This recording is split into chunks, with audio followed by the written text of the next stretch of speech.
I've got a big winner of the year in here now. Representative Paul Curtman is back by popular demand, joining us on the show. And Paul, good to have you back in studio. Thanks for coming back in. Thanks, Tim, for having me back. And Paul, I was ended up with a light clip there, but I want to ask you. You're a Marine. I shouldn't say I can't say former Marine, because once a Marine, always a Marine, right? That's right. So you're a Marine, and you've traveled the world, and you've seen international relations like other people have not. You've experienced it firsthand, and where do you know where you come down yet on this issue of normalizing relations with Cuba? I think it's a little more complicated than just saying, oh, let's just send a bunch of money there and the hotels will reopen and we'll all get Cuban cigars, because the Castros have been dictators their whole lives. I don't think they're going to change yet. So where are you on this? I kind of think that we shouldn't be sending any money to Cuba, especially in the form of taxpayer dollars. I kind of think that the Founding Fathers were right about issues like this, foreign relations. It was John Quincy Adams who was one of our very first ambassadors that our country had. At the age of 14, he was an ambassador to Russia. And really? What he had to say about this was that the way America should set an example is by having trade, having peace with people. We should be what Ronald Reagan also called a shining light, an example. I don't believe that power always should come at the barrel of a gun, which was what Mao Zedong was famous for. I think, though, that if President Obama, in order to normalize relations with Cuba, we should at least get something out of it for the people of Cuba. From what I understand, this is something that Cuba had brought up. This is a request that they made. I think it was very reckless and careless for President Obama just to immediately say, okay, without putting any other demands on the table. We could have gotten something out of this for the people of Cuba. We should have said, let's normalize relations, but we also want to normalize maybe a little Bill of Rights for the people of Cuba, too. Right. We'll start buying your Cuban cigars, but you have to let the people in Cuba worship the God that they want to worship, for example. That's something that we should have done. That's the kind of example America should be setting. Right. So, yeah, I agree with those points. You're saying, hey, it's good to have trade. It's good to have free trade. It's good to open up borders. That's what we want to do. But the way Obama's done it, he's basically just given them everything and given us nothing. And most importantly, nothing for the people of Cuba. Right. Nothing for the people. I think it's a little unfair of Marco Rubio to refer to Rand Paul as the leader of the Paul Obama foreign policy. Of course, he's doing this because they might very well be correct. Opponents in a Republican primary. But right. But I think that Marco Rubio makes some good points, and he's speaking from somebody who's closer to the issue, having family that had to escape the land. Right. So I think that we can still take this approach to normalize. I'm sure if the Rubio family was still in Cuba, if they found out that there was going to be Americans that were going to be able to visit Cuba, he would have been probably appreciative of that. But more than that, as somebody in Cuba, he and the other people, his neighbors, would want to make sure that America was looking out for their interest also and getting something out of it for them. Right. I think Marco Rubio can make some excellent points on this. He just has to be careful of the passion of personalizing it, right? I mean, I think he can be critical of what the president's doing without, wrapping Rand Paul into it in that kind of a way. But you're right. It's presidential politics. It's starting early. So right. That's right. So want to tee up. We've got a couple minutes here to the break, but I want to start talking about some things you're working on the state level. And first, let's let me ask you one more sort of higher level national question. This issue about debt and government spending. I mean, I had that argument earlier with Mark. I don't know if you heard Mark Kaysen. He called on the show. He's a frequent offender, and I think you would probably disagree with him and agree with me. I just have a feeling that he thinks that happy days are here again with the economy. Right, because we're expanding debt. Well, there's so much more debt out there. Right. It's good for the economy. I'd like to ask Mark how he feels about expanding his own personal debt to improve his own personal situation and how well he thinks that's going to play out for him and his family in the future. Right. It's probably not good on a personal level. In the United States of America, we are an organization. The United States of America does not have rights, for example. Corporations don't have rights. People have rights. Corporations and governments are just an organization of people. So what's bad for an individual on the individual level oftentimes can be bad for a whole group of people if they're organized as a much larger group like a country. So I think that Mark, if he had to compare his personal situation to that of the country, he would agree that his personal beliefs would probably violate or contradict what he thinks is best for the country. Yeah, I think if he would focus on that, I think some people talk about the government and government debt like it's some just ambiguous, unknown animal. We don't have to worry about it. Like it belongs to somebody else. Right, and we don't have to worry about it, but it's part and parcel of us, as you're describing, and we always. I don't know a single Democrat, Republican, or Independent that doesn't want to have their own household in order. And it's interesting when you do talk to liberals, a lot of them are great with managing their own finances or their own households and keeping their own place in order. And why wouldn't they want their government to do that as well? It's like there's a disconnect there. Mm-hmm. It's strange. When we find things that we're spending money on that we probably shouldn't be spending money on, we will usually cut that out on an individual level. I used to be a financial advisor. I used to have these conversations with people around the kitchen table. When the United States government as a country starts spending our money on certain things, and we borrow money from China to do, here's a good one. Sure. We spent $3 million so NASA could go to Washington, D.C. and study how Congress works.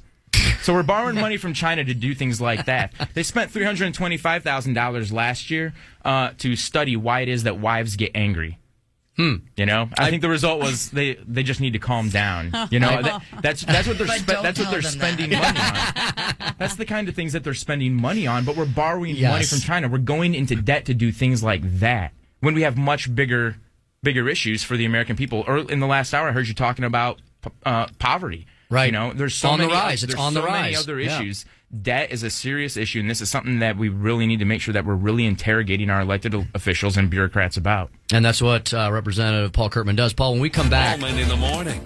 I'm going to ask you about a novel, brand new plan. It's hard to find that in government, a brand novel new plan that you came up with last year to talk about infrastructure needs here in the state of Missouri, and a model that every state in the nation could emulate.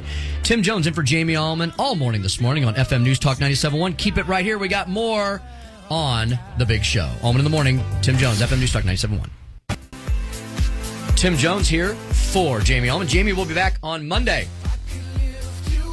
And it's Friday. So we think. What day is it? And we're pretty sure we figured it out finally. It is Friday. Hope everybody had a Happy New Year and try to get back into the routine in a few days. Boy, it's been a long 2 weeks. It's been fun, but it's been busy. And for those of you with little ones, like Denise and I and Jamie, I think we're all ready for Monday to come. Yeah. School to start.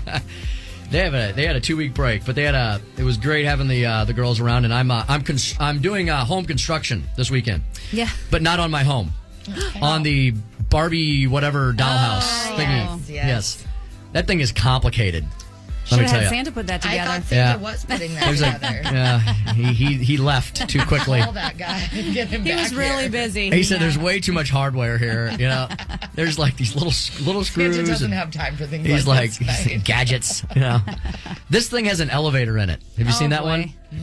No. Yeah. Fancy. So, well, you have to move it yourself, but it's kind of clever. It's not operating. The Barbies can't push the button to get in the elevator. And my girls aren't like super Barbie girls. They want it like they're really. I mean, they have got a couple Barbies, and so I guess Barbie will get to live in the house, but so will all the animals.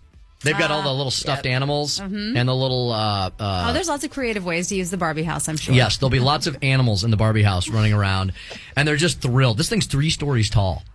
It's like almost as tall as me. It's kind of silly, but you know what? Really mad at Santa. If he let that at my house. Yeah. You know what though? It's what makes them happy, and that's what counts. Very true. So don't know if Katie's up and listening yet, but she's I don't know. I may have a little broadcaster in the making. She is fascinated by the radio stuff. Aw. She really is. And I brought her in here one day. I think it was a Saturday. We did back in the summer. Yes, we did Girls on the Run down here downtown. Yeah. And it was a Saturday morning, and so Tobler asked me to be on the show, so I said, well, yeah, I'll just walk across the street, and brought him in here, and Katie hopped up right in the chair that Paul's sitting in, and she got right on that mic, and ready to go. Yeah, she was ready to roll. She thinks this is neat. You get either extreme, the ones that are just like, they're the ones that are just like terrified in the corner, like, don't put that mic anywhere near me. So Katie's all into the radio magic. Cool, so, very cool. Yeah, and I think Abby thought it was kind of fun too. But so we're in studio here with Representative Paul Curtman, who hails from the. Do you have any St. Louis County, Paul? Or are you all Franklin County? All Franklin County. Franklin County. So Franklin County, but he's out in the. You've got the city of Pacific and any other cities and. Mainly Union, Washington, Labadie, St. Albans, Gray Summit, Villa Ridge. Kind of that central, eastern Franklin County growing area. Yes. Still growing. Yes, very much. Really changed.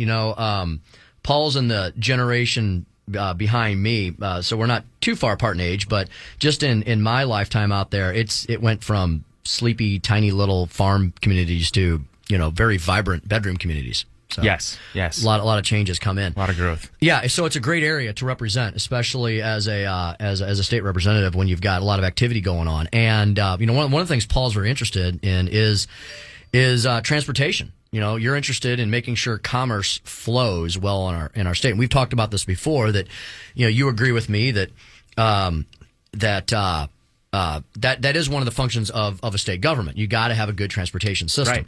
So you came up with an idea last year that was very different and novel from the whole debate on do we need to raise the gas tax? Do we need to employ a sales tax, which Missourians roundly defeated at the polls, by the way? Do we institute tolls? You came up with something new and novel, and just go ahead and throw it out there, and let's talk about it. Sure, and this goes beyond just transportation funding. That's right. All infrastructure needs. All infrastructure needs. Whenever government needs to build a new building or build a bridge, they usually look to traditional revenue streams like new taxes or deeper debt. But a lot of times what most people also understand is that the government is usually not the best about producing things. Yes. Government is really a consumer. We don't really thrive at making things. We don't at products. So I think that who we ought to look to help us produce things and meet customer service needs, for example, is the private sector.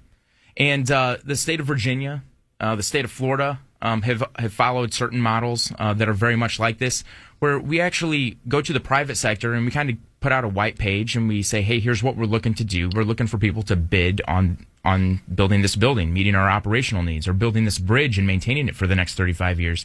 And then whoever wins that bid, let the private sector find the financing. People love to invest. I was a financial advisor. I mean, whether or not it's a young person starting an IRA account for the first time or it's a old, wealthy, sophisticated investor, people want to invest, take care of themselves. We will find the financing needs. The state of Virginia did this. The state of Florida did it, and they built 4 new state hospitals. Oh, my goodness. That originally they were going to have to go into several $100 million worth of debt to build. So it's been successful. It has been successful.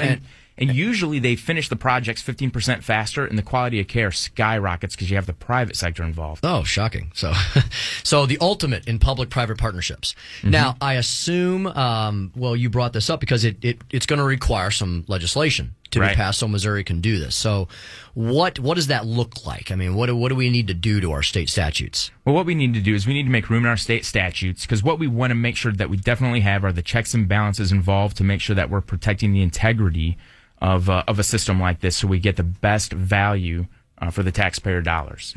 So right now I have a House bill. It's House Bill, I think it's 206. So you've already pre-filed it? I've already pre-filed the bill. Wonderful. Last December, on December 2nd, I partnered with the Truman School of Public Policy at Mizzou. We had a conference in the morning, and I flew people in from all across the state. You even got the academics interested. I got the academics involved and interested. Right. But we got to start working on House Bill 206 because we need a vibrant discussion and debate on this to make sure that however this proposal moves forward, that it's moved forward in the best interest of the taxpayers. And it can do just about anything, right? So all the things that people bring to us that they say, well, we need to find a new revenue stream for this, or we need to do a giant bonding project.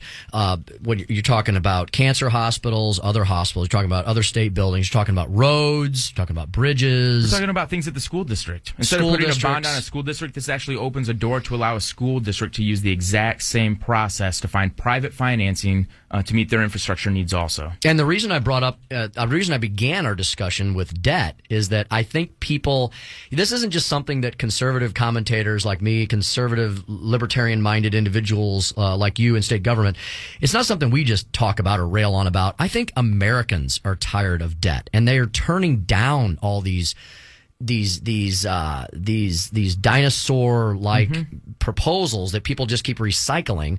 I think they want us to do something new like this. They want us to do something new, something that's going to benefit our economy as a whole, not just burden it with new debt. And last hour you're talking about national security. Admiral Mike Mullen, former Secretary of the Joint Chiefs of Staff, said that debt was one of our number one chief concerns as far as national security goes.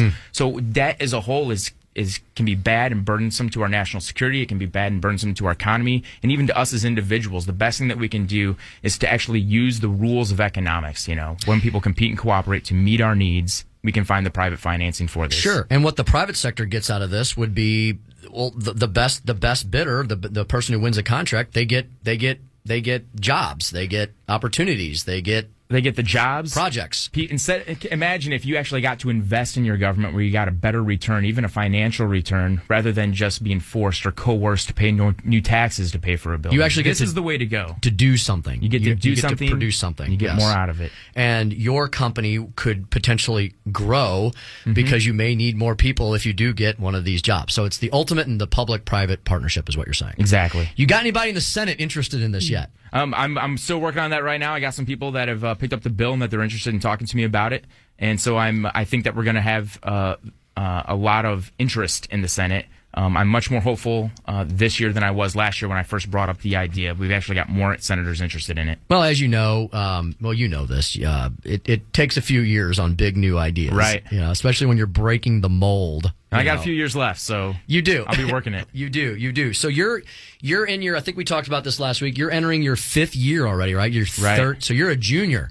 Yes. You're one of those wise juniors now. I feel wiser. You get to school all the freshmen now and teach them how to go. So, well, great. And so you're entering your 3rd term. And do you guys know about committees yet? Since I'm out of the loop now on that. I haven't heard anything yet on these committees. I'm really hoping to hear. I've been the chairman. You made me the chairman of the committee on downsizing state government. Yes. And I'm hoping that I continue to have a chairmanship that allows me to continue to streamline and make government more efficient. Make government better. That's what Representative Paul Curtman does. Paul, Twitter handle is? At Paul Curtman. At Paul Curtman. Follow Paul. He puts out great stuff, great information. He's a great legislator, and he gets support from both sides of the aisle.